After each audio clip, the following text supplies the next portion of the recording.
5 étapes pour mettre en place une communication digitale authentique et impactante. Et on est parti. Alors, je démarre avec une petite présentation très rapide de qui je suis et pourquoi aujourd'hui je vous parle de communication. Alors, il y a quelques années, j'ai quitté le salariat et je me suis lancée dans le coaching à la reconversion professionnelle. Et avant même de me lancer, je savais que je voulais exercer en ligne. J'avais vraiment cette envie d'ouvrir les frontières. D'ailleurs, j'ai pu accompagner des personnes qui viennent du Canada, j'ai pu accompagner des personnes qui venaient, de France et même ici en Belgique, là où je réside, j'accompagne des personnes qui vivent, à 120 kilomètres de chez moi et autant dire que, si je n'étais pas en ligne, en fait, je n'y aurais pas accès. Donc j'ai commencé à me former à tout ce qui était, réseau, site internet, enfin comment aussi, créer une communication en ligne, puisque l'idée c'est de créer de la communication qui sort de son voisinage, qui sort de voilà, de la géographie, dans laquelle on se situe et donc je me suis vraiment pas mal formée et j'ai appliqué, tout ce qu'on peut voir, de théorique qu'on trouve un peu en ligne. J'ai fait des formations, que j'ai payées bien cher et j'ai comme une bonne élève que je suis, j'ai tout appliqué bien à la lettre quand je me suis lancée. Et puis, ben, voilà, ma communication était déjà bien en place, c'était bien rodé et puis j'ai voulu me lancer, comme coach et là, malheureusement, les clients ne sont pas arrivés. Ça s'est pas bousculé au portillon et je me suis dit: «Il y a quand même quelque chose qui ne va pas». C'est-à-dire que, j'ai fait tout bien les choses et malgré tout, ben, ça a pas mal ramé. Alors, en plus, cette communication était assez énergivore. Franchement, je m'obligeais à pas mal de choses. Il y avait des choses que j'avais envie de faire et que je faisais pas parce que je me disais: «Bah non, mais on peut pas faire comme ça, on m'a dit qu'il fallait pas faire comme ça», donc voilà. Puis à un moment, j'ai décidé de lâcher prise et je me suis dit: «En fait, il y en a marre d'essayer de rentrer dans un moule, il y en a marre de faire, tout ce qu'on me dit de faire, il y en a marre des injonctions. De toute façon, ça fonctionne pas, donc autant tenter autre chose». Et là, je me suis vraiment, reconnectée à qui je suis. Bon, moi, j'ai fait un énorme travail de développement personnel, donc on va dire que là-dessus, j'étais déjà bien au courant. Mais c'était oser se montrer tel que je suis. Et là, pour moi, c'était pas évident parce que j'ai quand même été ce fameux caméléon qui s'est souvent adapté dans sa vie professionnelle, ou même dans sa vie de tous les jours aux personnes qu'elle avait en face de soi. Et donc, oser se montrer tel que je suis, avec mes qualités, mes défauts, en toute authenticité, partager mes brèches, partager ce qui fonctionne aussi, c'était pas du tout, évident. Malgré tout, j'ai décidé de le faire et les résultats ont été assez impressionnants. C'est-à-dire que vraiment j'ai commencé à m'amuser dans la communication. J'ai commencé à communiquer sur ce qui j'étais, pourquoi je le faisais, c'est quoi qui me différencie des autres et là, petit à petit, au fait, j'ai des gens qui sont venus me chercher en me disant: «Mais j'adore ta com, j'adore ce que tu fais, j'aimerais bien réussir à faire ça aussi, mais j'y arrive pas. Est-ce que tu peux m'accompagner?» Et donc petit à petit, j'ai créé un deuxième accompagnement. Donc le premier c'était «Je kiffe mon job», donc pour les personnes en reconversion professionnelle et le deuxième qui a vu le jour il y a quelques mois, c'est «Brand Your Com», pour lequel on est venu me chercher. Alors je vous rassure, depuis, avec ma communication qui a évolué également, eh bien mon accompagnement dans la reconversion professionnelle a évolué également. Et donc moi, mon créneau, c'est vraiment oser être soi, sortir des injonctions et pouvoir communiquer tel qu'on est, comme on est, qui on est, pourquoi on fait ce qu'on fait et avec qui on veut travailler. C'est ça qui est vraiment, super important à mes yeux et pour moi, c'est ce qui a fait vraiment une énorme différence dans ma communication et dans le fait que, mon chiffre d'affaires là ne fait qu'augmenter de mois en mois alors que dans mes débuts, il a pas mal stagné, même si j'avais pas mal de personnes, sur mes réseaux déjà qui me suivaient. Alors, je vous ai identifié ah oui, avant ça, donc j'ai envie que vous reteniez vraiment que, la communication authentique, c'est de la communication identitaire. Donc la communication authentique, c'est vraiment, parler, communiquer sur les réseaux tel que vous êtes, peut-être avec vos amis ou en tout cas tel que vous êtes avec les personnes en qui vous avez vraiment confiance. Vous savez, il y a des gens comme ça dans la vie où on se dit: «Ah, avec cette personne-là, je suis vraiment qui je suis, en fait. Je joue pas un rôle, j'ai envie de dire quelque chose, je le dis, je m'inquiète pas vraiment de ce qu'elle va penser de moi». L'idée, c'est de pouvoir arriver à faire ça avec sa communication pour parler de son activité professionnelle, que ce soit du service ou, de la vente, d'objets ou que sais-je. Donc retenez bien, communication authentique, communication identitaire. C'est vraiment lié à vous, bien plus que lié à, tout un processus, voilà, qui pour moi, aujourd'hui, est totalement obsolète, mais on va en parler plus loin. Donc je vous ai identifié 5 étapes et la toute première étape, celle qui est vraiment indispensable, parce que dans les premiers accompagnements que j'ai fait à la communication digitale, je me suis rendu compte, au fait, j'avais pas appuyé là-dessus et du coup après j'ai dû revenir un petit peu sur les bases avec les personnes parce qu'il y a pas mal de quiproquos quand on démarre. Et pour ça que je vais vous parler du tunnel de vente. Alors celles qui sont venues à l'événement, la semaine dernière et qui m'ont déjà entendu sur le sujet, je vous rassure, je passe assez vite à travers, mais vraiment, c'est vraiment la phase super importante à comprendre. C'est quoi un tunnel de vente et en fait, à quoi ça sert la communication identitaire? Donc si on prend ce fameux tunnel et si vraiment on le simplifie, au maximum, on va dire qu'il y a vraiment, 3 grandes phases. C'est celle d'attirer. Bah, on est bien d'accord que pour que les personnes, s'arrêtent sur votre contenu, pour que les personnes s'arrêtent sur votre page Instagram, sur votre site internet, sur, votre chaîne YouTube, il va falloir capter l'attention. Alors capter l'attention, attention, bien souvent on me dit: «Ouais, mais j'ai un super beau visuel», ouais, OK. Ça, c'est pour la première étape. C'est vrai que bien souvent, vous, moi, bah, on s'arrête sur quelque chose de joli. On se dit: «Waouh, c'est des belles couleurs, c'est un beau logo, waouh, le slogan là, il m'attire». Mais derrière, il faut que le contenu y suive. Parce que vous avez beau avoir, voilà, les plus beaux visuels du monde, si derrière, il n'y a pas de contenu qui parle à votre client de cœur, en fait, ça ne va pas suivre. Et c'est pour ça que des fois, on voit aussi des personnes qui réussissent sur les réseaux sociaux et franchement, quand on regarde leur compte Instagram, visuellement, c'est pas forcément canon, en fait. Mais par contre, ce qu'elles donnent derrière en termes de valeur, en termes de contenu, ça a beaucoup de valeur. Ça parle beaucoup à notre client de cœur. Et donc, par rapport à ce fameux tunnel, donc la première étape, c'est attirer. Ensuite, une fois que vous avez attiré, c'est-à-dire capter l'attention de la personne, il y a des personnes qui vont marquer de l'intérêt pour ce que vous faites. Donc elles vont commencer à vous suivre parce qu'elles vont dire: «Bah oui, moi le contenu, ça me parle vraiment». Elles vont peut-être aller, s'inscrire à votre newsletter. Elles vont peut-être aller visiter votre site internet. Elles vont peut-être aller télécharger, un outil gratuit, un freebie, si vous avez mis quelque chose, à disposition. Donc là, la personne a de l'intérêt. Quand la personne a de l'intérêt, ça veut dire que vous parlez de quelque chose qui la concerne. Alors, rien qu'à cette étape-ci, il est intéressant de comprendre que au plus vous attirez à vous des personnes qui sont déjà un peu votre client idéal, voire même beaucoup votre client idéal, au plus vous allez avoir un taux d'intérêt qui va être élevé. Au plus vous attirez à vous le tout venant, au moins vous allez avoir de taux d'intérêt. Vous allez avoir des gens, c'est comme ça aussi quand parfois il y a des communautés qui sont très grosses. Et puis derrière, quand la personne, j'ai plus le nom en tête, mais il y a eu vraiment quelqu'un de très connu comme ça, qui avait généré vraiment toute une énorme communauté sur les réseaux et au moment où il a voulu lancer ses produits, en fait, il a fait un flop complet. Parce que les personnes le suivaient pas pour les bonnes raisons. Les personnes le suivaient parce qu'il faisait rire, parce qu'il était sympa, parce que ci, parce que là, mais en fait, il proposait rien derrière, au début. Il parlait pas spécialement, il parlait beaucoup de lui, donc il parlait pas à quelqu'un de spécifique et quand il a voulu vendre un produit, bah, en fait, ça n'intéressait pas les gens, parce que les gens ne se retrouvaient pas forcément, en lui. Et donc, statistiquement aussi, il faut bien retenir que 100 personnes qui vont porter de l'intérêt à ce que vous faites, ça va convertir, c'est-à-dire qu'il va vraiment avoir un achat de 3 personnes. Ça représente 3. Donc c'est là qu'on se rend compte, au fait, de l'importance de communiquer et d'essayer d'aller toucher directement, son client de cœur, puisque son client de cœur, on va dire que c'est celui qui traverse ici la partie intérêt-conversion et qu'au plus vous affinez au niveau de fait d'attirer, ben, au plus vous avez une conversion aussi, qui est importante. Parce qu'évidemment, au plus vous êtes large ici, il va peut-être vous falloir attirer 5000 personnes pour avoir 100 personnes qui vont porter de l'intérêt. Donc si votre communication est bien ciblée, bien calibrée dès le départ, du coup, vous allez peut-être, pour avoir 100 personnes qui vont porter de l'intérêt, vous allez peut-être en devoir toucher 150, 200. Donc voilà, ça vaut vraiment la peine de comprendre cet aspect-là. Donc vraiment quelque chose à retenir, c'est que la communication identitaire, ce n'est pas vendre. C'est parler de toi et de ce qui te passionne. Alors souvent j'entends: «Ouais, moi j'ai du mal à communiquer, c'est énergivore, je sais pas quoi dire, je sais». En fait, là, c'est parce qu'on s'imagine qu'on doit vendre. On doit vendre avec notre première communication.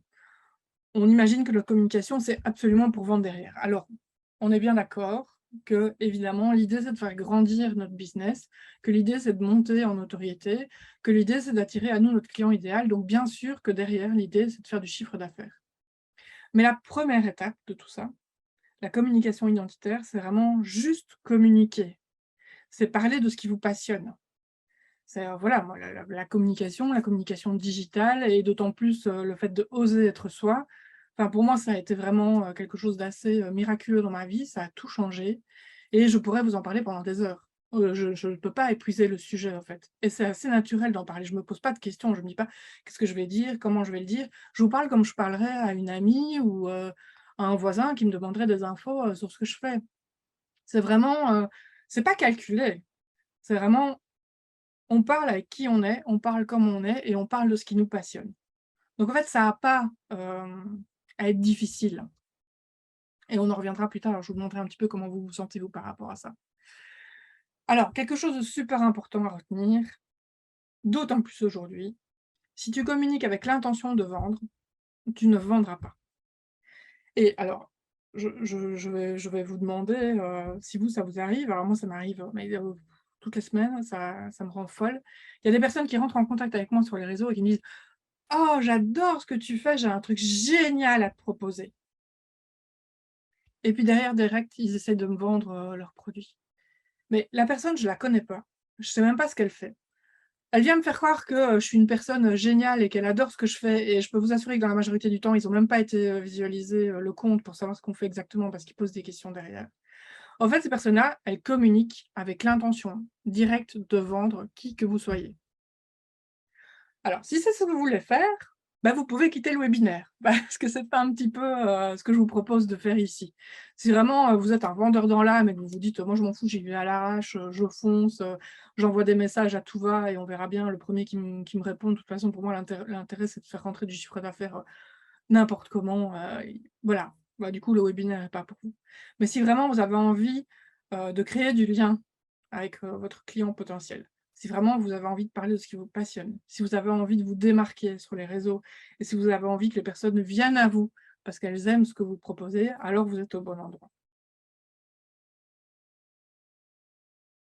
Alors la deuxième étape, on en parle souvent, mais je vais revenir dessus, c'est le positionnement. Bah, ça, c'est quand même, le b.a-ba de la communication, digitale.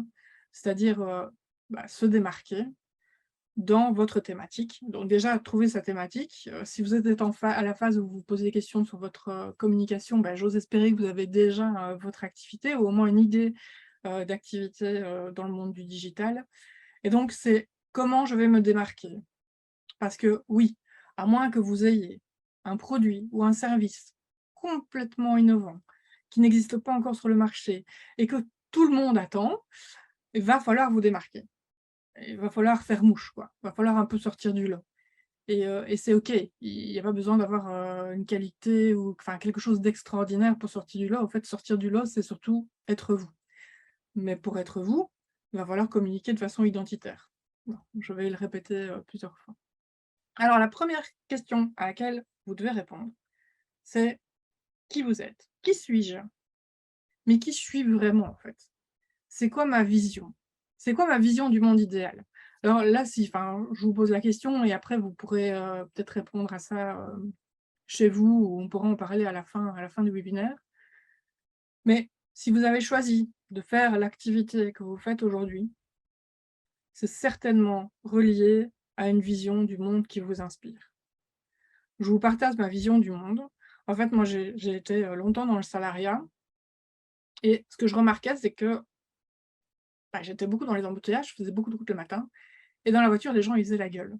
Ils faisaient la gueule, on arrivait au boulot, les gens faisaient la gueule et toute la journée, les gens faisaient la gueule et ils avaient qu'une seule envie, c'était de vite rentrer chez eux, que la journée se termine. La journée était toujours trop longue, en fait.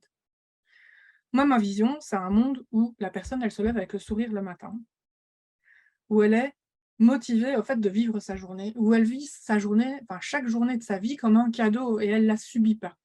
C'est ça ma vision du monde idéal. Ma mission, liée à ça, c'est justement aider les personnes à oser être soi. Que ce soit dans le fait de trouver un job qui leur convienne ou que ce soit, de trouver un client, qui lui convient. Mais c'est vraiment ça, c'est vraiment de se dire: oser être toi, sortir des injonctions et vivre ta propre vie. Parce que c'est ça qui se passe, en fait, hein, quand on arrive au boulot et qu'on fait la gueule, c'est parce qu'on n'a pas envie d'être là, parce qu'on n'a pas envie de faire ce qu'on va faire de la journée, parce qu'on est obligé, parce qu'on se sent coincé, parce qu'on se dit qu'on n'a pas le choix. Mais là, c'est de se dire: je suis moi, je me crée un environnement professionnel, que ce soit dans l'entrepreneuriat ou dans le salariat, qui m'épanouit et donc du coup, je suis heureuse de me lever le matin. Donc ça vaut la peine de se poser la question, pour toi, pour vous, c'est quoi votre vision du monde idéal et comment vous y participez? Et est-ce que le projet que vous avez mis en place, c'est bien quelque chose qui participe, à votre vision? Et des fois, c'est pas toujours clair, dès le début, mais ça vaut la peine de se poser la question, plusieurs fois pour s'y retrouver. Le pourquoi, il est directement, en tout cas chez moi, il est directement connecté, à la vision. Après, j'ai mon pourquoi aussi, pourquoi de l'entrepreneur. J'ai différents pourquoi. Par exemple, pourquoi je travaille uniquement en ligne? Je vous l'ai dit, parce que moi, j'ai pas du tout envie de me limiter à une zone géographique. J'ai envie d'ouvrir, le monde. J'ai aussi, cette envie de devenir digital nomade, donc forcément, je vais pas louer un cabinet, je vais pas aller commencer à faire du coaching en présentiel dans des cabinets, je travaille exclusivement en ligne. Et puis partager vos valeurs aussi. Ça, c'est vraiment important parce que les gens vont connecter avec vos valeurs. Moi, j'ai la valeur bienveillance. Et bien souvent, les gens, quand ils arrivent sur mon compte, ils me disent que c'est la première chose qu'ils ressentent. C'est vraiment ce qui se dégage visiblement de chez moi. Alors, une nouvelle personne arrive, hop, voilà. C'est vraiment ce qui se dégage et c'est super intéressant parce que je remarque, que maintenant mes clientes, ce sont des personnes qui ont cette valeur bienveillance en elles. Ce sont des personnes qui, voilà, elles ont vraiment le cœur sur la main, elles aiment les gens. Souvent, elles ont mis en place un service justement parce qu'elles aiment les gens. Donc, voilà, c'est super important de pouvoir définir ces 4 paramètres et communiquer dessus. Parce que c'est ce qui va faire que vous allez connecter avec des clients qui vont un peu vous ressembler. Et clairement, pour l'avoir vécu, travailler avec des clients qui vous ressemblent ou travailler avec des clients qui n'ont pas du tout, les mêmes valeurs, voilà, qui sont pas du tout sur la même longueur d'onde, en fait, c'est pas du tout le même job et c'est en tout cas dans l'accompagnement, c'est beaucoup plus fluide quand vous êtes dans la même, énergie que votre client. Donc vraiment, il faut imaginer sa vision et sa mission reliées à des objectifs. Alors reliés à des objectifs qui sont utiles pour votre client, des objectifs de communication. Donc en fait, chaque communication va toujours être liée soit à votre vision, soit à votre mission. Ça va être lié avec votre client. Enfin, c'est vraiment un cercle virtueux. La deuxième question à se poser par rapport au positionnement, c'est: qui sont tes concurrents? Alors, vous dites: «Bah oui, mais on n'est pas vraiment des concurrents, il n'y a pas vraiment de concurrence». Je suis tout à fait d'accord. Mais par contre, ce qui est vraiment intéressant d'aller observer, c'est de voir déjà qu'est-ce que tu admires chez tes concurrents. Peut-être chez des personnes qui sont déjà bien en place, qui font déjà du gros chiffre d'affaires, qui vendent déjà super bien leurs services ou leurs produits. C'est quoi que tu admires chez eux? Parce qu'il y a quelque chose de super important à retenir, c'est que ce que tu admires chez l'autre, c'est quelque chose que tu as à l'intérieur de toi et que tu n'oses pas, laisser s'exprimer. Donc déjà, listez toutes les caractéristiques des personnes de vos concurrents, ce que vous admirez chez eux et je vous assure, c'est parce que vous avez ces caractéristiques-là à l'intérieur de vous et elles demandent juste à se libérer. Ensuite, ce qui est vraiment super intéressant, c'est d'aller voir ses concurrents en mode: «OK, lui, il fait les choses comme ça, moi, je ne ferai pas du tout ça comme ça. Moi, ça ne me parle pas, je ne ferai pas du tout ça comme ça». Et en fait, c'est de pouvoir justement vous différencier. C'est quoi votre valeur ajoutée? C'est quoi vos éléments de différenciation? C'est quoi justement que vous allez pouvoir mettre en avant par rapport à un concurrent? Voilà. Donc regardez, observer ses concurrents, c'est trouver de l'inspiration dans le sens où: «Waouh, ce que j'admire chez lui, OK, je sais que c'est là, donc à un moment, il va falloir travailler sur moi pour, oser le laisser sortir» et puis voir justement ce que vous faites pas du tout pareil et c'est OK, ça c'est vraiment, pépite parce que ce sont vraiment des choses à mettre en avant. Alors, troisième étape, connaître son client de cœur. Alors autant, je ne sais pas si vous vous souvenez quand je vous ai dit, définir votre positionnement, vous étiez le ballon, orange qui sortait des ballons blancs.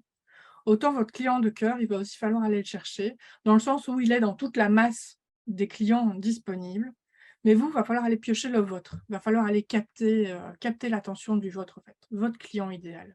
Celui que vous allez pouvoir aider ou celui que vous allez pouvoir, voilà, à qui vous allez pouvoir apporter de la joie si vous vendez, par exemple, des objets ou, voilà, quelque chose qui allège son quotidien ou qui facilite son quotidien. Les questions à se poser, c'est: qui est mon client idéal? Alors je sais, de nos jours, je ne sais pas si vous avez dû en faire, dernièrement, on fait des business plans et cetera et quand on parle de son client idéal, on demande de donner un nom, un âge, où est-ce qu'il vit, sa rentrée d'argent, voilà. Donc OK, ça c'est un peu à l'ancienne, ça peut être quand même intéressant, pour savoir, peut-être sur quelle plateforme il se situe justement au niveau de la communication.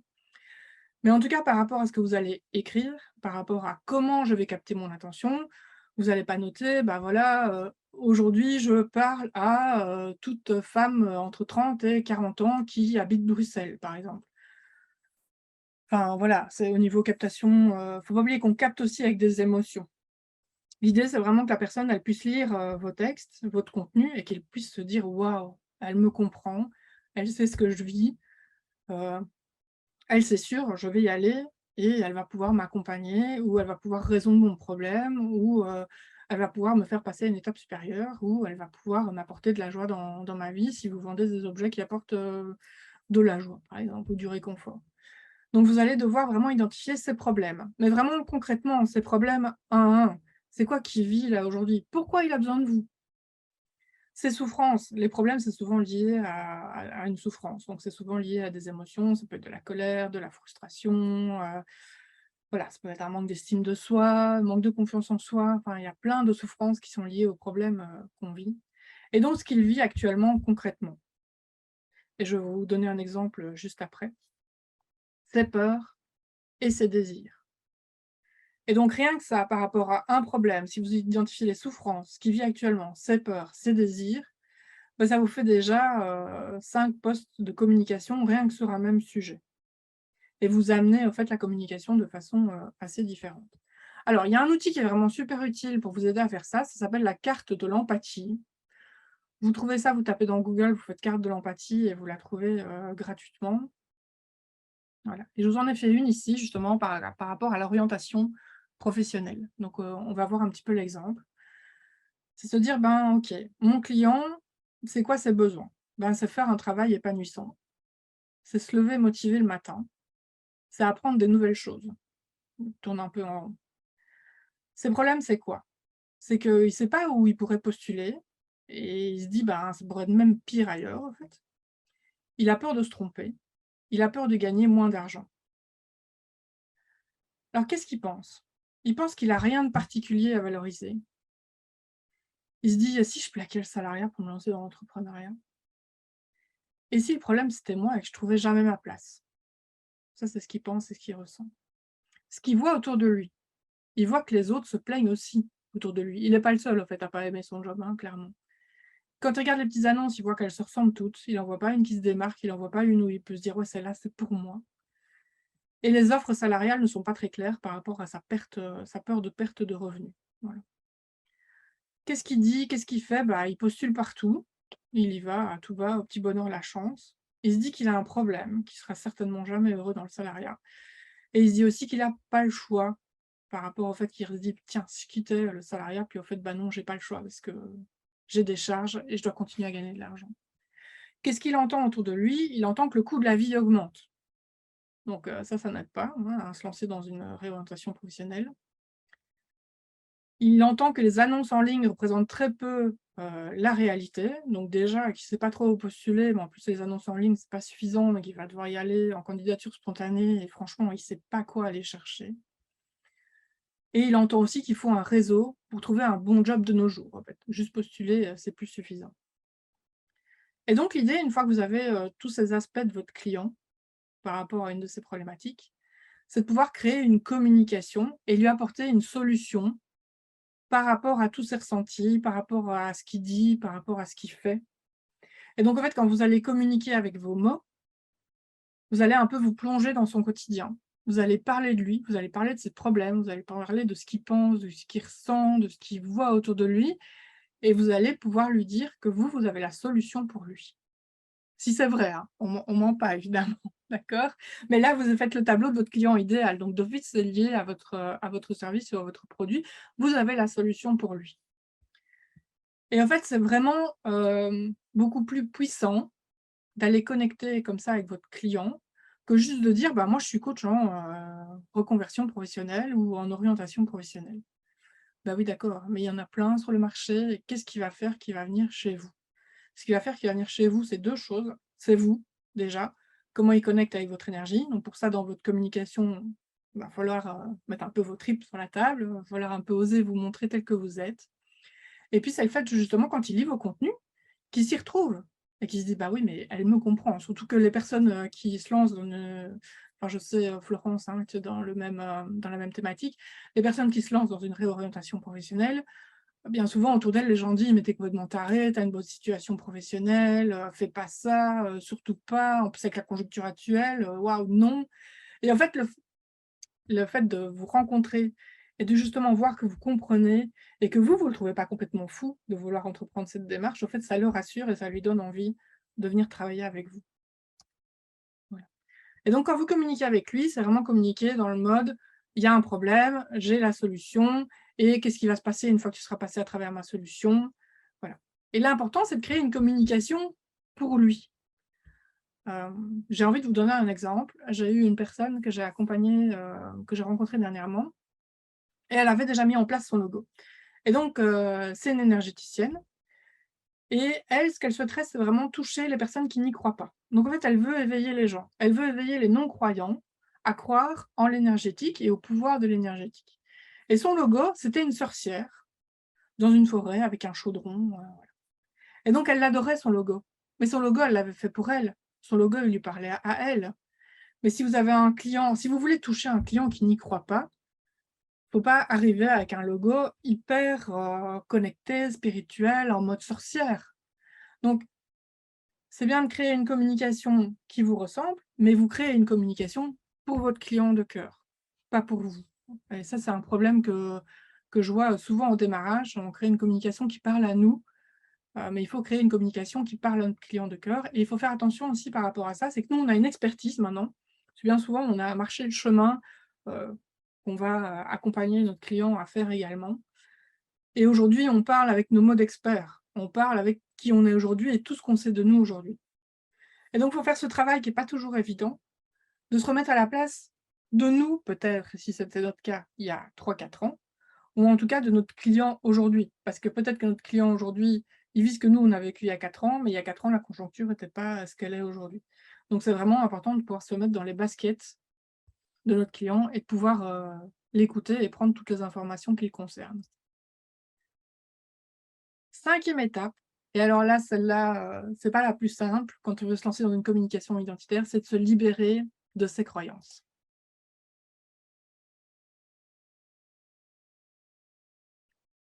Alors se libérer des croyances, limitantes, surtout parce qu'on a tous des croyances, hein, c'est OK. Donc les croyances, c'est vraiment des choses, qu'on se dit. En fait, il faut savoir qu'on a tous une façon de voir le monde qui nous est propre, en fonction de notre éducation, dans quel, milieu on est arrivé, quelle expérience on a vécue, dans la vie. Et donc on a tous des croyances sur tout et n'importe quoi, sur tout ce qui nous entoure. Et alors on a des croyances portantes du type, bah: «Je vais y arriver», «Ouais, moi je sais que je suis une battante, je peux le faire», voilà, ou ça oui, enfin vous avez déjà fait quelque chose à plusieurs reprises, vous avez vu que vous êtes doué, donc vous dites: «Ah bah oui, mais ça moi je sais le faire, donc il y a pas de souci». Donc ça, c'est vraiment les croyances, portantes. Et puis vous avez vraiment les croyances limitantes où là, c'est plutôt, ouais, en termes de communication en tout cas, bah, si je fais ça, on va certainement dire que et vous ne le faites pas. Pour avoir l'air de, je dois. Par exemple, moi quand je me suis lancée, dans la reconversion professionnelle, et que j'ai eu mes premières formations et cetera, on m'a dit: «Mais toi, si tu es coach à la reconversion professionnelle, tu dois, sur tes photos, avoir le petit, vous savez, le petit blazer, le petit truc un peu sérieux, les bras croisés et cetera». Je fais: «Mais oui, mais enfin, c'est pas moi, en fait. Moi, je suis quelqu'un de friendly, je suis pas hyper corporate, je suis bienveillante, j'ai de l'empathie envers les gens, j'ai envie que les gens, ils se sentent bien avec moi. Je vais pas mettre des photos de moi hyper apprêtées, hyper guindées, en fait». Et au début, je l'ai fait, je vous assure, je l'ai fait et c'était pas moi. Je voyais les photos et limite, j'avais peur de les diffuser parce que c'était tellement pas moi, j'étais même pas fière des photos, que j'avais payées assez cher. Donc voilà. Oubliez-les pour avoir l'air de: «Il faut que je fasse ça absolument. Dans ma thématique, il faut que je fasse ça absolument». Non, c'est beh et justement, si vous avez envie d'aller à l'encontre complète de votre thématique, de ce qui se fait dans votre thématique, beh, foncez justement. Si ça vous ressemble, hein, ne pas le faire juste pour le faire, mais si vraiment vous avez envie de prendre le truc à contre-courant parce que vous avez une personnalité et vous avez un mode de fonctionnement à contre-courant, mais surtout faites-le. Ça va être vraiment votre élément de différenciation. Il y a aussi le «je ne peux pas dire ça au risque de». Heu, alors, moi j'avais ça un petit peu pour le côté justement, alors on m'a souvent dit: «Bah, toi Natacha, tu aimerais bien vivre dans un monde de bisounours, tu aimerais bien que tout le monde y soit beau, tout le monde y soit gentil». Et donc au départ, j'osais pas trop communiquer sur la bienveillance parce que justement j'avais ces phrases qui me revenaient et je me disais: «Oui, mais on va me prendre pour une tarée, on va encore se moquer de moi en disant qu'on vit pas dans un monde de bisounours». Et en fait, moi, je me suis totalement libérée de ça aujourd'hui parce que moi, je me suis créé un écosystème autour de moi où franchement, même si je suis très consciente de ce qui se passe dans le monde, j'ai un petit peu l'impression de vivre dans un monde de bisounours et j'ai envie que les clientes que j'accompagne, elles aient l'impression d'évoluer dans un monde aussi où il y a de la bienveillance, en fait. Et donc, il y a plus du tout moi, je me censure plus du tout par rapport à ça, mais quand j'ai démarré, ça a été le cas. Et les fameux «je dois, il faut». Alors quand en termes de communication, vous vous dites tout le temps: je dois, il faut», bah, en fait, c'est pas naturel, donc c'est pas directement, lié à vous, c'est lié à des croyances, limitantes. Alors, à retenir une phrase très intéressante qui est: «À force de trop se soucier du regard de l'autre, on finit par rentrer dans une boîte qui ne nous convient pas». Et si on s'est lancé dans l'entrepreneuriat, c'est quand même pour faire un job qu'on aime, pour travailler avec des gens avec qui on aime travailler. Enfin, l'idée, c'est vraiment, d'être soi, de faire son activité et d'évoluer et de grandir, comme on est, tel qu'on est. Je sais que beaucoup, alors je ne sais pas si c'est dans votre parcours et si vous êtes comme ça, beaucoup justement ont quitté le salariat parce que dans le salariat, elles n'arrivaient pas à être qui elles étaient. Quand elles s'exprimaient, on n'en avait, rien à faire des idées. Elles se sentaient comme dans une petite boîte.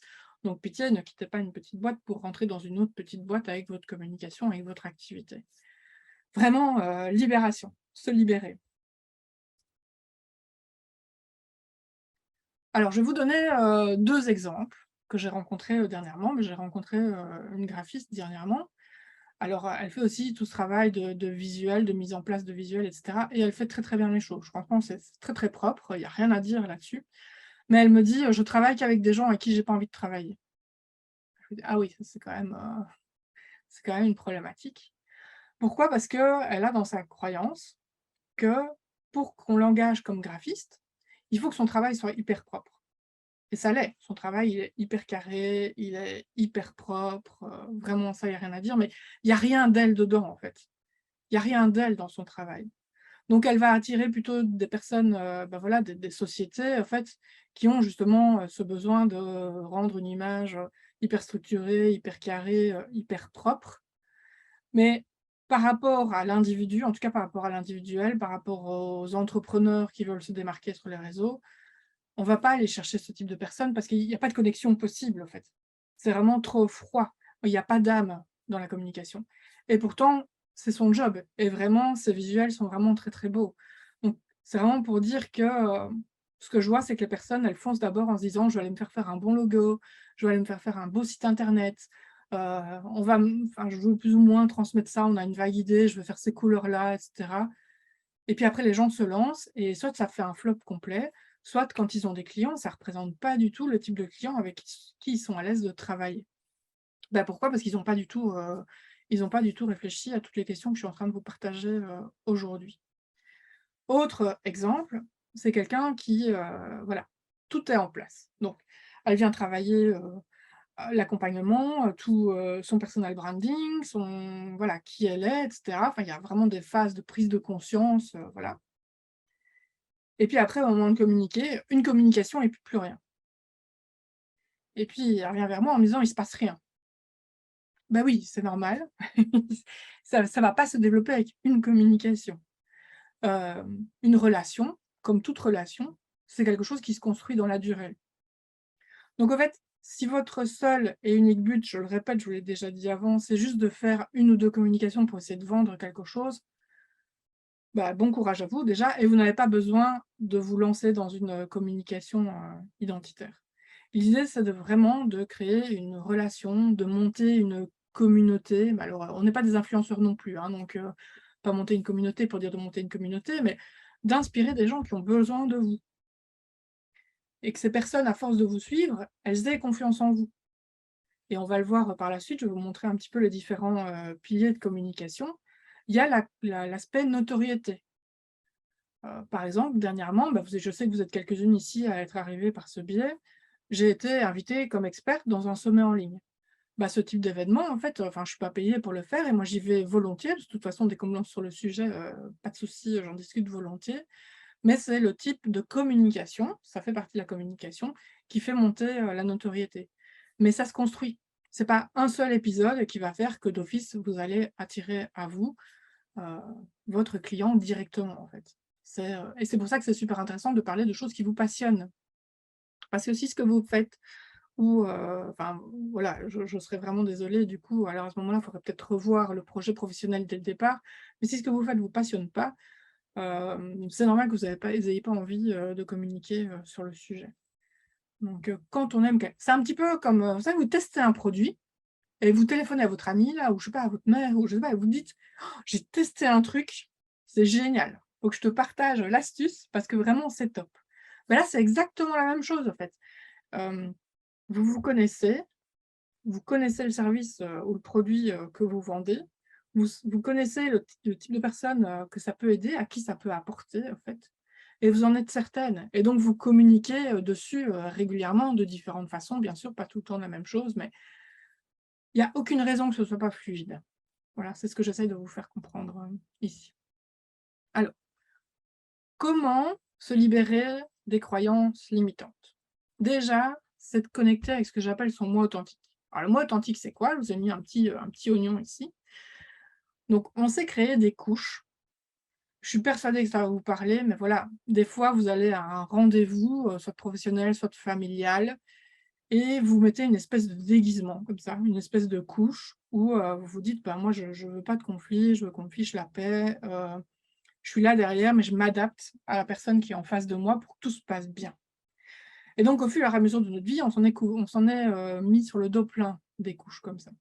Et donc l'idée, c'est d'aller reconnecter avec la petite pépite qui se cache à l'intérieur de vous et c'est vraiment de connecter à ça. Pourquoi?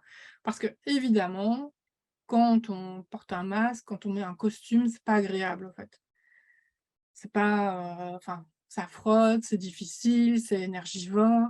Donc si vous faites votre communication comme ça, en n'étant pas vraiment qui vous êtes, à un moment, vous allez juste, en avoir marre, vous allez être fatigué, sauf si vous adorez, jouer des rôles, mais enfin, je vous déconseille quand même de jouer des rôles dans ce type de communication parce que encore une fois, vous n'allez pas attirer à vous des personnes qui sont intéressées vraiment par votre énergie, par ce que vous faites, donc voilà. Et donc connecter avec votre moi authentique, aller chercher tout ce qui vous caractérise vraiment au plus profond de vous, une fois que vous avez libéré de toutes les injonctions et de tout ce que vous avez construit autour de vous, et l'incarner. C'est-à-dire que de la même façon où ça vous est déjà arrivé de un peu, on va dire jouer un rôle, mais jouer un rôle dans le sens, voilà justement je veux pas de conflit, je veux que la personne, je veux que la personne avec laquelle je parle, ça se passe bien et cetera. Là vous allez jouer la même chose avec vous-même. Voilà. Ça peut sembler un peu bizarre au début, mais quand on commence à le faire, ça devient vraiment très, très clair. Se dire: «Une fois que je connais toutes mes caractéristiques, je les incarne une à une et en fait je me les réapproprie». Parce que ce qui se passe, c'est qu'elles sont toujours là, mais on se les autorise tellement pas que, on sait même plus comment on fait. Et donc, mettre l'intention dans la communication. Et là, pourquoi je vous ai mis ça? J'avais envie de vous partager quelque chose. En fait, moi, dans mes valeurs, il y a la bienveillance, mais il y a aussi l'authenticité. Je ne supporte pas les gens qui jouent un rôle. Moi, je ne joue pas de rôle, je suis, qui je suis, j'ai des défauts. Là, je vous fais cette présentation, je la fais tout à fait de façon authentique, donc je sais qu'il y aura des bugs de langage, je sais que des fois, voilà, je vais faire des gestes, et en fait, c'est pas grave, je calcule rien. Mon intention, aujourd'hui et dans toute ma communication, c'est d'être qui je suis, de vous communiquer tel que je suis. Et donc au départ, quand j'ai démarré, il y a eu, quelqu'un qui me suit comme ça depuis mes débuts, qui m'a fait un message, il y a peu de temps et je l'ai vraiment remerciée par rapport à ça. Elle me disait qu'elle appréciait beaucoup plus ma communication maintenant, parce que dès le départ, je prône la communication authentique, mais elle, pour une raison X, Y, elle me sentait pas authentique de ma communication. Alors moi, je vous ai dit, je viens, d'un milieu salariat, je viens d'un milieu où vraiment, j'ai enfoui, celle que j'étais, mais au plus profond de moi pour pouvoir survivre dans ce milieu du salariat et en plus, j'ai eu une éducation où j'avais pas trop le droit à la parole, enfin, je veux dire, le but, c'était surtout que je sois calme dans un coin et que je ne dise rien. Alors, le moment où j'ai posé l'intention de commencer à communiquer et de commencer à communiquer tel que je suis, bah, forcément, c'était pas naturel chez moi. Mais par contre, j'avais l'intention de le faire et c'est quelque chose qu'il faut absolument comprendre, c'est que c'est OK et ça rejoint la dernière, le dernier petit conseil qui est accepter l'évolution. La communication identitaire authentique, c'est aussi accepter que ce soit pas parfait dès le début. C'est juste accepter que votre communication, elle va évoluer avec vous. C'est juste accepter qu'au départ, vous allez la faire avec la meilleure intention du monde et peut-être qu'il y a quand même des gens qui vont pas s'y retrouver. Mais au plus vous y allez, au plus vous vous entraînez, au plus vous vous lâchez, au plus, au fait, ça va vraiment porter ses fruits. Et ça vraiment, je vous l'assure. Mais donc c'est un petit peu de bienveillance avec soi-même, se lâcher un peu la grappe, par rapport à ça et se dire: «C'est OK, mieux vaut fait que parfait, j'y vais et j'évolue». Parce que de toute façon, si vous y allez pas et que vous attendez que ce soit parfait, vous n'irez jamais. Parce que la seule façon vraiment d'évoluer et de pouvoir, lâcher prise petit à petit, c'est vraiment l'action. Voilà.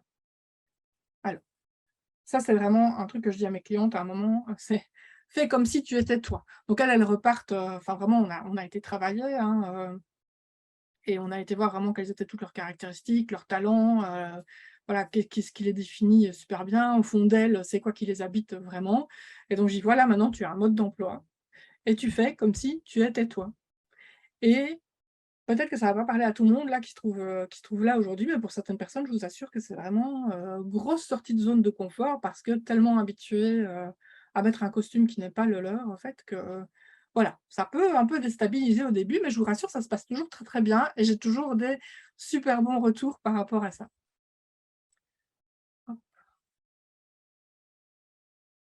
Alors la dernière étape, donc je vous ai dit 5 étapes, la dernière étape, c'est quand même un petit peu de structure.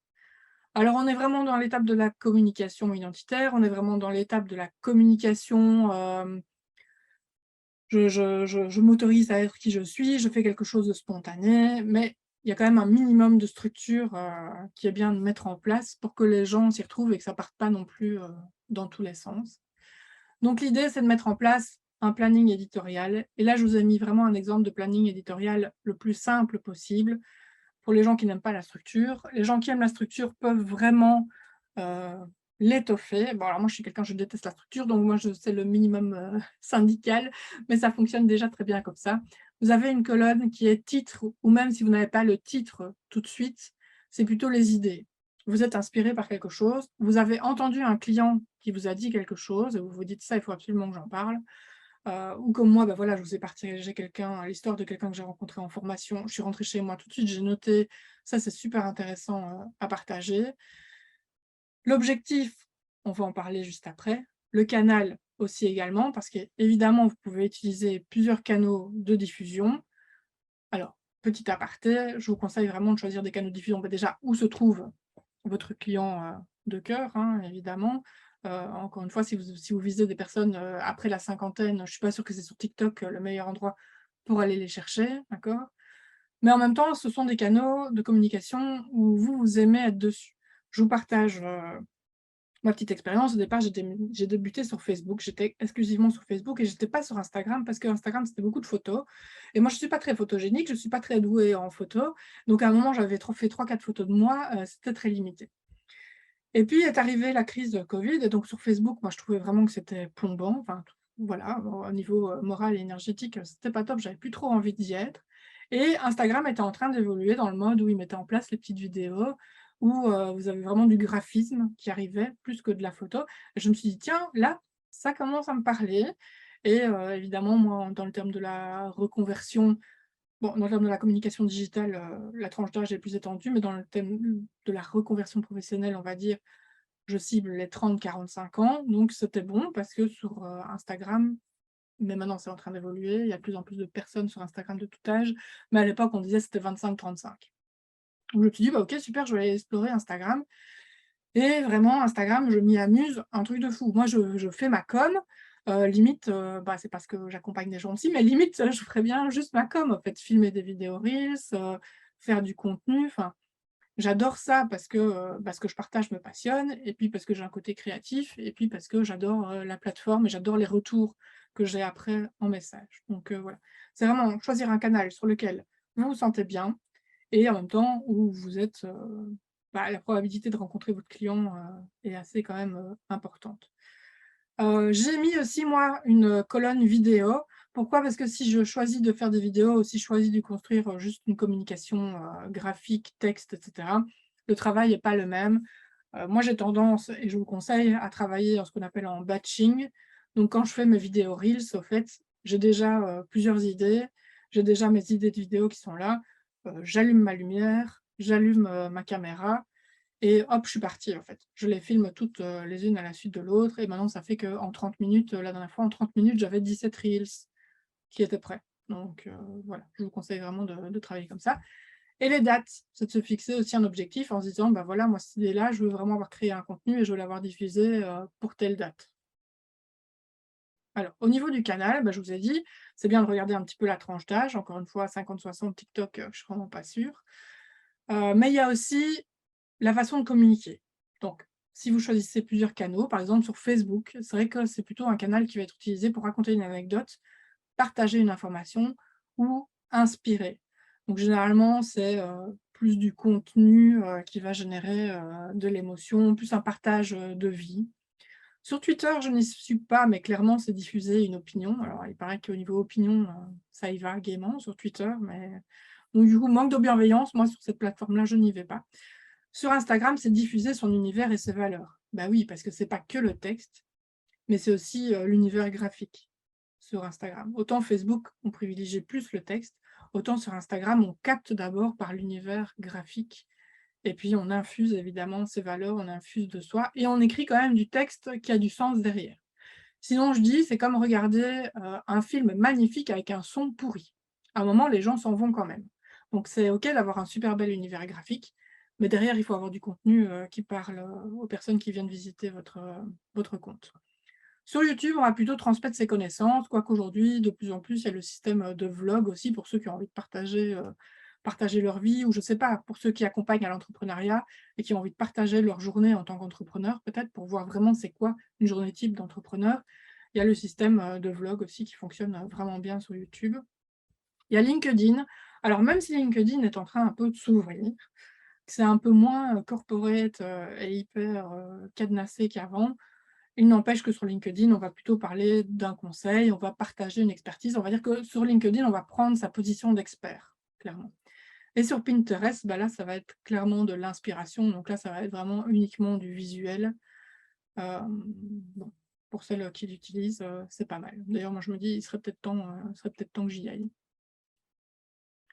Au niveau du planning éditorial, je conseille toujours dans un premier temps de travailler avec 3 objectifs: la visibilité, la notoriété et informer ses services ou ses produits. De la même façon, je vous disais tout à l'heure que communiquer juste pour vendre, ça ne va pas le faire. C'est-à-dire communiquer pour vendre derrière, c'est un peu informer sur ses services et ses produits. Tiens, tu as telle problématique, ben, tu sais que si tu fais ça, ça va changer ta vie. Et ça tombe bien parce que moi, justement, j'ai quelque chose qui peut t'aider derrière. Ça, c'est le type de com qui va être clairement, j'informe de mes services et de mes produits. Il va y avoir la com de notoriété. Alors ça, la com de notoriété, c'est plus impactant, quand vous pouvez collaborer avec d'autres personnes. Vous êtes invité sur le podcast de quelqu'un, vous êtes invité sur le compte Instagram de quelqu'un en faisant un live, comme moi la semaine dernière, j'étais invitée dans un sommet en ligne. Ça, pour augmenter sa notoriété, c'est top. Mais en même temps, augmenter votre notoriété, c'est peut-être juste un partage de vous, un partage de témoignages clients. Ça peut être, un partage de justement, vous avez aidé un client à faire ceci, un partage de regardez, enfin moi, je l'ai fait, regardez ce que j'ai accompli. Comme je vous explique là avec la communication, en fait, tout ce que je suis en train de vous dire, moi, je l'ai vécu, vraiment, je l'ai vécu. Heu, donc c'est de se dire: «OK, on y croit». On sait qu'elle sait de quoi elle parle, en fait et on a confiance en elle. Parce que quelque part, pour se faire accompagner ou pour acheter un produit de nos jours, il faut avoir un peu confiance, en la personne qui se cache derrière. C'est malheureusement sur ça que jouent les grands influenceurs, leur notoriété et ils peuvent vous vendre enfin pas à tout le monde, hein, mais malheureusement à certaines personnes, ils sont tellement fans de cette personne, que cette personne, elle peut vendre tout et n'importe quoi, même si c'est, voilà, derrière c'est du gros caca, on va dire. Les personnes vont acheter, mais parce que la notoriété est tellement telle que dit: «Waouh, je l'adore cette personne, si elle vend un truc d'office, ça doit être bien». Voilà, bon, on n'est pas là-dedans, hein, mais c'est pour vous dire un petit peu jusqu'où, ça peut aller pour la notoriété et pourquoi c'est important de créer une certaine notoriété, par rapport à soi et par rapport à ce qu'on propose. Et puis il y a la visibilité. Alors la visibilité, moi, c'est là que je m'amuse et c'est là où des fois, je me dis: «Bon Natacha, il faut un peu arrêter de communiquer juste pour la visibilité». Entre autres, c'est, tout ce qui est, reels, les reels, qui font rire, les reels qui inspirent, les reels qui génèrent de l'émotion. Alors, je vous conseille quand même toujours de faire des reels dans votre thématique. C'est-à-dire, je prends mon exemple, j'ai 2 bergers australiens qui sont vraiment super chouettes. Je pourrais faire des reels de bergers australiens en me disant: «Regarde, il fait un truc marrant et tout machin», mais moi je ne suis pas du tout, dans cette thématique-là. Donc je pourrais faire des vues avec ce type de reels parce qu'en plus les animaux, on sait bien, les gens trouvent ça mignon, ils vont regarder, au plus ils vont regarder, au plus ça va être vu, enfin bref. Mais il y a aucune, cohérence et aucune logique par rapport à mon activité que je fais en ligne, en fait. Donc c'est vraiment de se dire: «Je crée des choses, inspirante, ludique, marrante, mais je pars pas dans tous les sens. Je reste bien toujours, dans ma thématique. Voilà. Alors, quelques conseils supplémentaires, donc varier les objectifs, se dire une fois je vais faire une communication, pour m'augmenter ma notoriété, une fois je vais faire une communication, bah, pour, amener plus de visiteurs, et plus pour la visibilité, une fois je vais communiquer sur ce que je fais, sur mon produit, une fois je vais communiquer plus peut-être en écrit ou peut-être une vidéo ou peut-être un son, enfin voilà, c'est de se dire: «Je varie un peu» pour que ce soit pas tout le temps, la même chose non plus, parce qu'alors la personne aussi, va s'ennuyer. C'est une réalité, mais aujourd'hui les personnes pour, avoir de l'intérêt sur du contenu en ligne, ça prend 3 secondes, hein. Il y a 3 secondes pour se dire: «Ah oui, OK, je vais m'arrêter sur ce contenu et je vais le lire». Donc, enfin, être en ligne, faire de la communication en ligne, c'est aussi être conscient, des défis du moment et de s'adapter en fait, mais de s'adapter, en toute authenticité et de s'adapter en mode, «C'est OK pour moi de faire comme ça». J'ai des personnes qui me disent: «Moi, la vidéo face caméra, c'est impossible».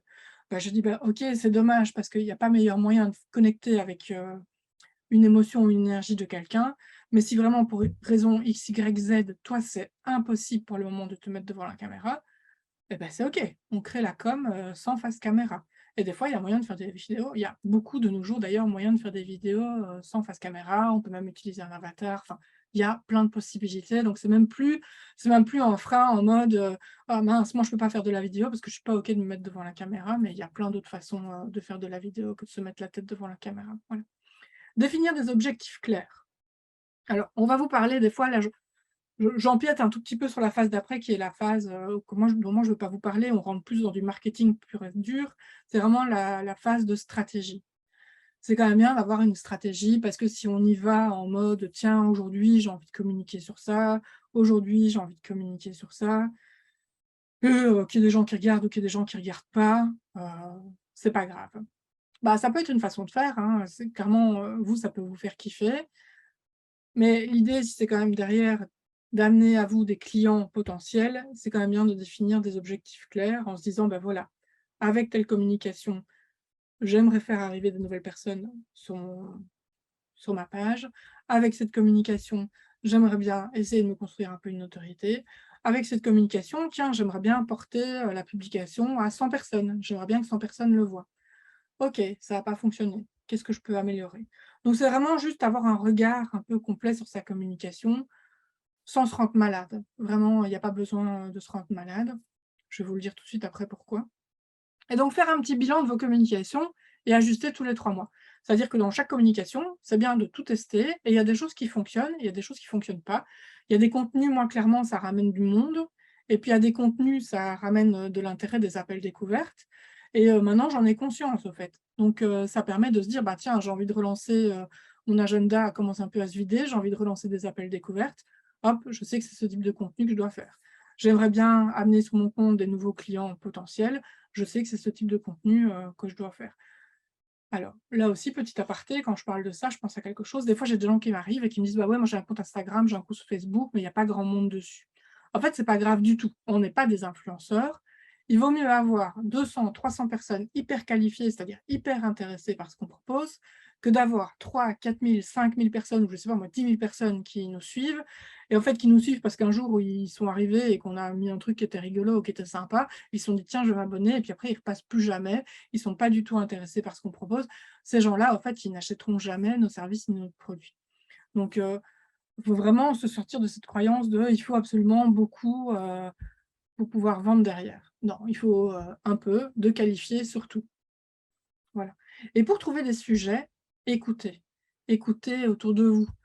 Quand vous allez dans des formations ou si vous faites encore du salariat, quand vous allez dans votre salariat ou quand vous allez faire vos courses, vraiment tendez l'oreille. Écoutez les gens, voyez ce qu'ils disent et en fait, ça vous donne une bonne indication de, ce que les gens vivent actuellement, c'est quoi leur peur actuellement et en fait, ça vous permet de communiquer par rapport à ça et d'être connecté à ce qui se passe dans le monde aujourd'hui. Parce que c'est vrai que quand on est entrepreneur, on est beaucoup soit avec soi, ou on est beaucoup soit avec d'autres entrepreneurs, en fait, et on se déconnecte petit à petit de la réalité du terrain, qui est parfois des personnes qu'on a envie d'accompagner ou à qui on a envie de vendre notre produit, et on se déconnecte un petit peu de ce qu'ils sont en train de vivre pour le moment. Donc vraiment, tendez l'oreille, peut-être même sur les réseaux, allez voir un petit peu ce qui se, enfin, peut-être chez vos concurrents, dans les commentaires, voir ce que les personnes disent, c'est quoi leur problématique du moment. Ce que j'aime bien partager aussi, c'est aller sur Amazon. Alors voilà, vous allez sur Amazon, vous cherchez des livres dans votre thématique et vous regardez les commentaires dans les achats des livres et vous verrez: «Waouh, ça m'a sauvé parce que j'étais bloquée là-dedans. Waouh, ce livre, il m'a inspiré parce que ça parle de ça, ça, ça, ça». Bah, quelque part, c'est un peu rester connecté avec ce que les gens vivent, pardon, là, actuellement. Et pour ne jamais être à court d'idées, tout noter. Je ne sais pas si ça vous est déjà arrivé, mais moi ça m'arrive régulièrement. J'ai toujours des idées à des moments improbables, des moments où je ne suis pas disponible, c'est-à-dire pas des moments où je me mets devant la feuille et je me dis: «Tiens, il va falloir trouver des idées». C'est dans ma voiture, c'est dans mon lit parfois, c'est dans mon bain, c'est enfin voilà, c'est, toujours à des moments improbables. Donc ayez toujours à côté de vous un carnet sur lequel noter des idées. Pourquoi pas utiliser aussi l'enregistrement vocal de votre GSM pour enregistrer vos idées et grâce à ça, vraiment, moi, quand on me dit: «Bah, j'ai pas assez d'idées pour communiquer», bah, ça me paraît improbable. Ce qu'il y a, c'est que le moment où on se met devant l'ordinateur et on se dit: «Là, il faut que je trouve une idée», bah, c'est toujours ce moment-là, en fait, où on n'en trouve pas. Donc vraiment, dès que vous avez des choses qui vous viennent, notez-les, gardez-les, précieusement. Donc je rappelle les 5 étapes. C'est vraiment la première étape, c'est celle de comprendre. Comprendre à quoi ça sert la communication identitaire. Comprendre que la communication identitaire, ça va servir à connecter à votre client de cœur, que ça va faciliter l'étape d'après dans le tunnel de vente qui sera l'étape de conversion et comprendre aussi que communiquer, ce n'est pas vendre. Donc il y a aucune raison, d'être bloqué. Communiquer, c'est partager votre passion. Alors se positionner, ça c'est super important. Pouvoir définir qui vous êtes, pourquoi vous faites ce que vous faites, c'est quoi votre univers, c'est quoi le ton avec lequel vous allez communiquer et c'est quoi qui vous différencie de toutes les autres personnes qui font déjà ce que vous faites actuellement. Et la meilleure façon de se différencier, en fait, c'est de se connecter à soi. Parce qu'on est tous uniques, on est tous différents, on a tous un passé, un vécu, une façon de voir les choses qui fait qu'il y aura probablement, très rarement, 2 individus qui feront exactement la même chose pour la même raison que nous, avec la même énergie que nous. Connaître son client de cœur. Ça, c'est super important aussi pour attirer à soi, pouvoir connecter directement avec la personne et pour pouvoir faire rentrer dans notre communauté des gens qu'on peut aider et pas juste du tout venant qui, finalement, va pas avoir besoin de nous à un moment. Se libérer de ses croyances. Moi, ce que j'ai remarqué, c'est vraiment, c'est OK de travailler le point 1, le point 2, le point 3 et puis après quand les personnes veulent se lancer, elles en sont au point 4. C'est, «Oui, mais si je fais ça, qu'est-ce qu'on va penser? Oui, mais est-ce que c'est vraiment ça?» et le côté un peu perfectionniste comme ça et le côté, je me bloque moi-même, en fait. Je suis mon pire ennemi dans ma communication identitaire. Donc c'est pouvoir, incarner, enfin savoir qui on est et l'incarner au quotidien, petit à petit. Accepter que, on va pas être parfait dès le début, en fait. Notre communication, elle va évoluer avec nous, mais la faire avec notre intention, la meilleure intention qui est la nôtre, en fait. Et de se dire, quand je communique, si ça peut aider ne serait-ce qu'une personne, j'ai gagné ma journée, en fait. Moi, c'est ce que je me disais au début. Parce que j'étais vraiment très perfectionniste et j'étais très critique avec moi-même. Et à un moment, je me suis dit: «Natacha, maintenant, on s'en fout de toi, on s'en fout. Si tu regardes pas bien la caméra, si tu bégayes, si tu dis, des mots, ou si tu t'articules pas bien». Moi, je sais que je parle très vite. D'ailleurs, merci à vous si vous êtes toujours là en train de me suivre. Des fois, je parle très vite. Ben en fait, c'est moi. c'est comme ça. Et au début, je faisais du montage et je coupais tous les défauts, et cetera. Et non, à un moment, c'est fini, en fait, parce que du coup, c'est hyper énergivore, on montre une image de soi qui n'est pas soi et puis moi, quand j'ai les gens en face de moi, je leur parle comme je vous parle, là, maintenant. Et donc c'est super important de savoir si les gens connectent à mon énergie, parce que si c'est pas le cas, bah, c'est que je suis pas la bonne personne pour les accompagner et c'est OK.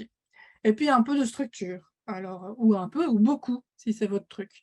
Moi vraiment, je suis peu structure, donc j'ai mis en place le minimum, syndical, mais au début, je n'en avais même pas mis en place de la structure et en fait, ça fait que vous communiquez un peu, ça fait un peu comme un profil personnel, en gros.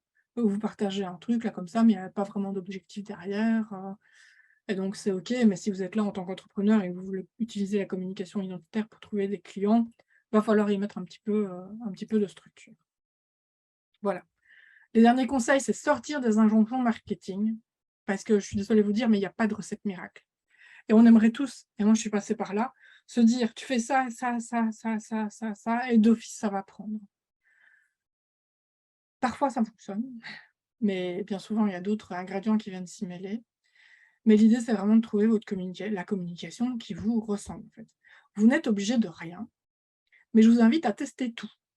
En tout cas, tester tout ce qui vous attire. Parce que des fois, alors moi, la vidéo, par exemple, si on m'avait dit il y a 5 ans que je ferais la vidéo, que je ferais un petit peu des fois la faux-folle, derrière la vidéo pour tourner un reels, et des fois, moi, je tourne un reels parce que j'espère que la personne qui va regarder le reels, elle va rigoler derrière, elle va sourire, quoi. J'ai pas de souci avec ça. Alors qu'avant, j'étais hyper dans le contrôle de moi-même. J'étais la fille qui, au plus j'étais invisible, inodore, incolore, au mieux c'était. Donc autant vous dire qu'on m'aurait dit: «Bah, Natacha, toi, tu vas faire des reels, tu vas les diffuser sur Instagram et tout le monde va pouvoir les voir, tes anciens collègues, ta famille, tes amis et tout». J'aurais dit: «Jamais de la vie». Eh ben, j'ai testé, j'y suis allée, j'ai fait les premières vidéos pour moi et en fait, je me suis amusée comme une folle. J'ai eu des premiers retours, on m'a dit: «J'adore tes reels» et maintenant, en fait, je monte des groupes d'accompagnement pour faire des reels, pour que les personnes puissent faire des reels. Donc, des fois, ne pas s'arrêter aux croyances qu'on a sur nous-mêmes et tester. Franchement, je vous invite à tout tester plusieurs fois et puis vous voyez ce qui vous convient ou ce qui ne vous convient pas. Et donc c'est exactement le troisième conseil, c'est à toi de trouver ce qui t'attire vraiment et dans quoi tu prends du plaisir. Parce que si tu prends du plaisir à faire les choses, les gens vont prendre du plaisir à te regarder et les gens vont se connecter à toi. Et si en plus, tu leur parles de leurs problématiques, que tu montres que tu les comprends et qu'elles sont persuadées que toi, tu es la bonne personne pour les accompagner ou que tu as un objet qui va changer leur vie ou changer leur quotidien, bah, c'est bingo, en fait. Et c'est là qu'au fait les gens arrivent. Moi, je vous assure, maintenant, j'ai des rendez-vous découvertes. C'est impressionnant. J'ai des rendez-vous découvertes. C'est vraiment à la fin que je dis à la personne, «Je vais quand même vous parler du prix».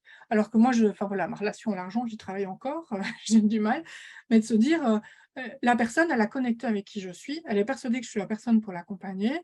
On explique un petit peu, c'est quoi le process et puis la personne elle me dit: «OK, c'est bon, bah, on prend rendez-vous». Bah, je vais quand même vous dire combien ça coûte la séance, quoi. Voilà, parce que, pour voir si la personne vraiment c'est OK et heu et c'est fou. Franchement, c'est fou et c'est ça que je vous partage aujourd'hui. Voilà. Alors je vais regarder au niveau des discussions. Coucou, on entend, mais merci. Quelqu'un avait perdu le son. Ah, je suis désolée. Écoute, il va y avoir un replay. Donc voilà, tu vas pouvoir, si tu as loupé, toute une partie, tu vas pouvoir, avoir un replay. Et donc j'en profite aujourd'hui que je fais ce webinaire. Alors je vous préviens, je ne rentre pas du tout dans un processus de vente. Mais par contre, j'ai vraiment envie, de mettre en place un groupe de bêta-testeuses. Donc je fais de l'accompagnement individuel à la communication digitale, mais j'ai vraiment envie de créer un groupe. Pourquoi? Parce que je suis aussi formatrice et donc enfin, régulièrement, je vais dans des centres de formation et ce que j'aime vraiment dans la formation, c'est justement toute cette, effervescence autour du groupe, le fait d'avoir, 10 têtes au lieu d'une, le fait de pouvoir avoir plusieurs regards, sur ce que vous dites et ce que vous faites, le fait d'avoir de l'entraide, le fait de se sentir bien, de se sentir accompagné et donc tout ce qui est ce process de comprendre, se positionner, connaître son client de cœur, se libérer de ses croyances limitantes et structurer. Je le fais déjà en accompagnement individuel, mais j'ai vraiment envie de mettre ça en place en accompagnement de groupe où ce serait un rendez-vous par semaine en groupe, on se verrait sur 4 mois et vraiment je vous accompagne dans toutes vos problématiques de communication. Donc on travaille autant le mindset que vraiment le côté, technique. Voilà. Pour celles qui sont intéressées, vous pouvez me recontacter après, par message. Si vous avez des questions, je suis disponible sur mes réseaux, sur Instagram, sur Facebook, sur Messenger, heu, voilà. Et donc, si au niveau de la communication digitale, vous voulez des tips et astuces aussi, je vous invite, à aller vous inscrire, sur Brandturcom, qui est sur Instagram et dans lequel je partage pas mal de tutos, par rapport à la communication. Voilà. Alors si vous le voulez bien, je vais sortir de la présentation et je vais vous proposer peut-être, vos retours, peut-être si vous avez des questions par rapport à ce qui s'est dit.